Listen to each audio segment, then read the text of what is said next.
Hey guys, so today we're going to be looking at classes again, but here we're going to start with object-oriented programming. So first we're going to go through what that is, and then we're going to be looking at like a simple program of like about classes. So here we go.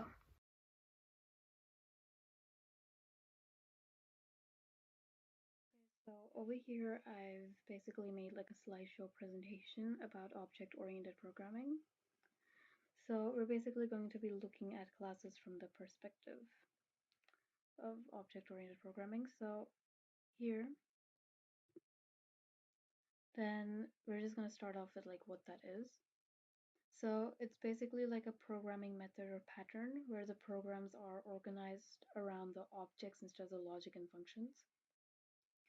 Then the structure is basically like class, so basically like a data type that provides the framework for creating objects. Then object, which basically represents like an instance of class. So it defines a particular information like attributes and behaviors. Then there's method. So that's basically like a function that performs a task or an action. And then lastly, attribute, which stores information about an object and defines its state. Then next we have classes. So in Python, classes are basically like a blueprint or like a template for creating objects. They let you like group the data and functions, which result in more logically structured code that's easier to like scale, reuse, and maintain. And they contain information like characteristics and actions, like technique and so on. Then self in Python.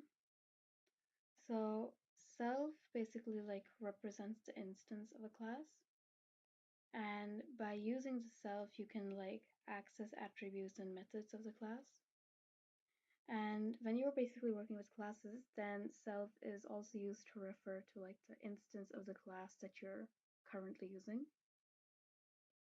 And then it's also like customary to use self as the first like parameter in the instance method of the class.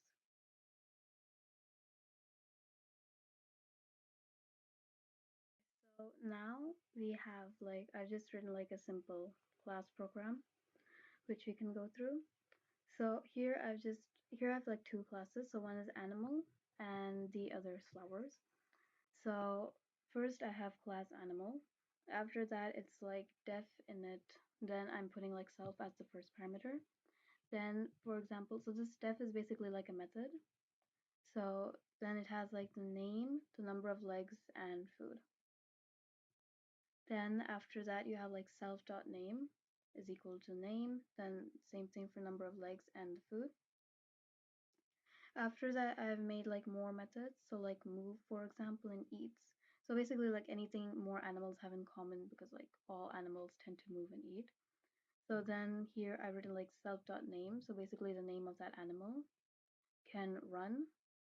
And then here print that animal eats like whatever food.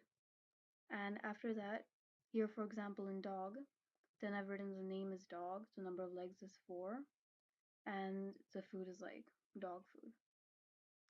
Then you can run. So if I'm just gonna comment this flowers bit out so we can look at it like later. So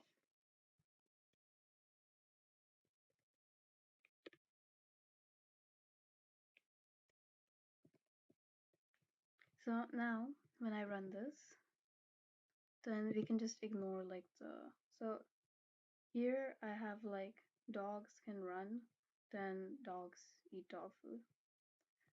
Then I have like the same thing for cat, except I just wrote like eat, and then I just did like duck. So for cat, I wrote like cat, and the number of legs is 4, and the food is cat food. And then here I just named like Donald Duck, and then the number of legs is 2, and then the food is breadcrumbs. And then I just tried like all of then I basically just made objects out of them and then ran it. And then here I have like another one. So here I have flowers instead. So I'm just going to take this away and move it over here. So now I have class flowers. Then again, I'm doing like the same. So I have DEF in it, and then here I have like self, color of petals, environment, and name. So then I'm again doing the same thing. I'm defining them. Then here I have like made a few different methods out of it. So for example, can perform photosynthesis. So if that specific flower is green, then it can. So then I write like if flower is equal to green, then yes. Else, then no. Then here DEF eats. So basically, I've just written like that flower consumes nutrients from the soil and water. Then grow and like which environment it grows in. And then here I'm doing like, then over here I'm basically doing like DEF str and then return. So we're going to go through str a bit later, but for now we're just going to stick to this. So here I have daisy is equal to flower. So I just made like random ones like daisy, red rose, green rose, and then I just looked. So if I run this again, then here I have daisy grows in garden, so like white, and then the environment is garden, and then the name is daisy. And then I wrote like grow. So then obviously it's like daisy grows in and then gardens. Then the same thing for the rose. And then here it went over here. So it's a like if the color is green, but I wrote red rose, so it's red. So then it went like print no, it can't perform photosynthesis. But for green roses, it obviously said yes because I marked the color as green. And after that, I basically like tried to print daisy and see what result it would give me. So here it gave like white. Now if I, for example, change that to like red rose, and then if I rerun it, it's like red rose is red. So basically it's like giving back the color of the petals.